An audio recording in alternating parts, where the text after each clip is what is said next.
আপনারা অনেকেই আছেন ক্যাপকাটের মধ্যে টেমপ্লেট ক্রিয়েটর হতে চাচ্ছেন, কিন্তু টেমপ্লেট ক্রিয়েটর অপশনটাই পাচ্ছেন না। তো কিভাবে কোথায় টেমপ্লেট ক্রিয়েটর অপশনটা পাবেন, এমনকি এই টেমপ্লেট ক্রিয়েটরের জন্য আপনারা এলিজিবল কিভাবে হতে পারবেন, বিস্তারিত জানতে পারবেন আজকের এই ভিডিওতে। তো চলুন আর দেরি না করে আজকের ভিডিওটি শুরু করা যাক। ওকে, প্রথম কাজ হবে ক্যাপকাটের মধ্যে চলে আসুন। আমরা ক্যাপকাটের মধ্যে চলে এসেছি। অবশ্যই একটা ক্যাপকাট অ্যাকাউন্টের প্রয়োজন হবে, আপনারা জানেন।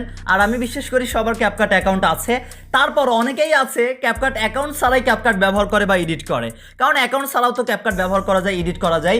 এই জন্য যাদের অ্যাকাউন্ট নেই অবশ্যই অ্যাকাউন্ট খুলে নেবেন। এই বিষয়ে আমাদের ইউটিউবে ভিডিও আছে, ইউটিউবে গিয়ে শুধু সার্চ করবেন ক্যাপকাট অ্যাকাউন্ট খুলবো কিভাবে, তাহলে আমাদের ভিডিওটা একটু নিচেই পেয়ে যাবেন।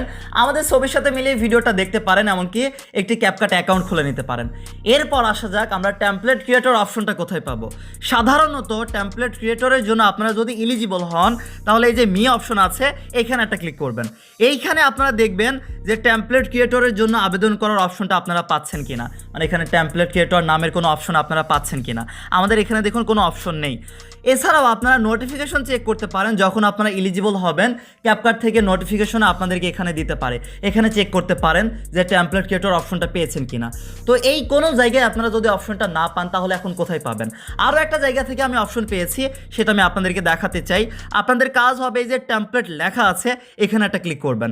এখানে ক্লিক করার পরে এই যে উপরে দেখুন সার্চ ক্যাপকাট, মানে সার্চ করার অপশন আছে, সার্চে চলে আসুন।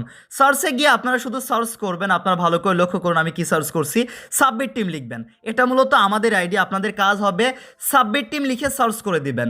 যখনই সাবমিট টিম লিখে সার্চ করবেন, এই যে ইউজারের একটা অপশন পেয়ে যাচ্ছেন, ইউজারের এইখানে একটা ক্লিক করবেন, তাহলেই আমাদের আইডিটা পেয়ে যাবেন। এই যে সাবমিট টিম দেখে আমাদের ছবি দেখে আপনারা এই আইডিতে চলে আসবেন।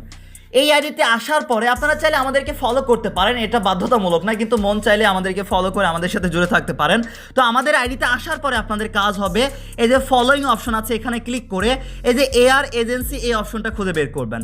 এই যে এআর এজেন্সি এই পেজে চলে আসবেন, মানে এদের প্রোফাইলে চলে আসবেন। এখানে মূলত আমি অপশনটা পেয়েছি, এই যে এজেন্সি লেখা আছে, এই এজেন্সির এখানে একটা ক্লিক করলেই এই যে প্রিয় দর্শক আপনারা টেমপ্লেট ক্রিয়েটর অপশনটা পাবেন। কিন্তু অপশন পেলেই যে টেমপ্লেট ক্রিয়েটর আপনি হয়ে যাবেন এমনটা না, এর জন্য আপনাকে এলিজিবল হতে হবে। এলিজিবল না হলে আপনারা কিন্তু আবেদন করতে পারবেন না বা টেমপ্লেট ক্রিয়েটর হতে পারবেন না যদি না আপনারা এলিজিবল হন। তাহলে এলিজিবল কিভাবে হবে? এই যে দেখুন অ্যাপ্লাই নাও অপশন আছে, আমরা যদি অ্যাপ্লাই নাও একটা ক্লিক করি বা একটু নিচে চলে যাই, তাহলে দেখবেন এই যে আমরা কিন্তু আবেদন করতে পারছি না। কেন পারছি না? কারণ আমরা এখান থেকে এলিজিবল না। আপনারাও এলিজিবল নাকি এলিজিবল না এই পেজে এসে দেখতে পারবেন। যদি অ্যাপ্লাই করার সুযোগ পান তাহলে বুঝবেন এলিজিবল আছেন, আর যদি অ্যাপ্লাই করার সুযোগ না পান, আমার মতো এইরকম দেখায়, তাহলে বুঝবেন আপনারা এলিজিবল না। তাহলে এখন এলিজিবল হব কিভাবে? এলিজিবল হওয়ার শর্ত কি সেটা আপনাদেরকে জানাতে চাই। এই যে এখানে তারা কি বলেছে, তারা কিন্তু বলেই দিয়েছে এখানে একটা এলিজিবল শর্ত। এই যে অ্যাপ্লাই নাও এর নিচে দেখুন কি লেখা আছে, you can not apply now. To be eligible to apply please create and export more videos on CapCut. মানে আমরা এখানে এখন অ্যাপ্লাই করতে পারবো না। এখন আমরা যদি এলিজিবল মানে অ্যাপ্লাই করতে চাই, এর জন্য আমাদের এলিজিবল হতে হবে। আর এলিজিবল হওয়ার জন্য আমাদেরকে আরও ভিডিও তৈরি করতে হবে, আরও ভিডিও এক্সপোর্ট করতে হবে ক্যাপকাটের মধ্যে, তারপর আমরা এলিজিবল হতে পারি। মানে সহজ কথায় শুধু ক্যাপকাট ব্যবহার করে আপনারা আরও ভিডিও তৈরি করবেন, এডিট করবেন, এক্সপোর্ট করবেন, তাহলেই কিন্তু আপনারা এলিজিবল হয়ে যেতে পারেন। আর এলিজিবল হয়ে গেলেই এই যে অ্যাপ্লাই করার অপশনটা পাবেন বা অ্যাপ্লাই করতে পারবেন।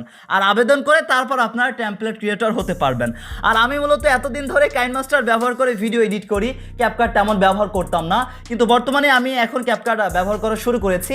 এখন রেগুলার আরও ব্যবহার করব, এমনকি আরও ভিডিও তৈরি করব, আরও ভিডিও এক্সপোর্ট করব এলিজিবল হওয়ার জন্য। আর এলিজিবল হওয়ার পরে আমরা কিন্তু আবেদন করতে পারবো, এমনকি টেমপ্লেট ক্রিয়েটর হতে পারবো এলিজিবল হওয়ার পরে। তো আমি যখন এলিজিবল হয়ে যাব তখন আমি নিজেও আবেদন করব, এমনকি আপনারাও কীভাবে আবেদন করবেন আমি সেই বিষয়ে ভিডিও দিব ইনশাআল্লাহ। এর জন্য আমাদের সাথে জুড়ে থাকবেন। এর পরবর্তী ভিডিও কিভাবে আপনারা আবেদন করবেন, কিভাবে টেমপ্লেট ক্রিয়েটর হতে পারবেন, আরও ভিডিও আমি দিব ইনশাআল্লাহ। আর আপনারা যারা এলিজিবল আছেন এই পেজে, তারা আবেদন করে টেমপ্লেট ক্রিয়েটর হতে পারবেন, ঠিক আছে? যারা এলিজিবল আছেন বা যারা অলরেডি টেমপ্লেট ক্রিয়েটর আছেন, আপনারা কমেন্টস করে জানাতে পারেন এই ক্যাপকাটের টেমপ্লেট ক্রিয়েটর সম্পর্কে, তাহলে আপনাদের কমেন্ট দেখে আমরা আরও অনেক কিছু জানতে পারবো ইনশাআল্লাহ। তো এই ছিল আমাদের আজকের একটা ভিডিও। এরপরে আরও আমি ক্যাপকাট টেমপ্লেট ক্রিয়েটর নিয়ে আরও ভিডিও দিব ইনশাআল্লাহ। এই জন্য আমাদের টেকনিক্যাল সাব্বির টেলিগ্রাম চ্যানেলেও আপনারা নজর রাখতে পারেন। আমাদের অফিসিয়াল টেকনিক্যাল সাব্বির টেলিগ্রাম চ্যানেলের লিঙ্কটা এই ভিডিও ডেসক্রিপশন বা প্রথম কমেন্টে আমি দিয়ে দিব, বা টেলিগ্রামে গিয়ে টেকনিক্যাল সাব্বির আপনারা সার্চ করলেই পেয়ে যাবেন। সবাই ভালো থাকুন, আল্লাহ হাফেজ, আসসালামু আলাইকুম সবাইকে।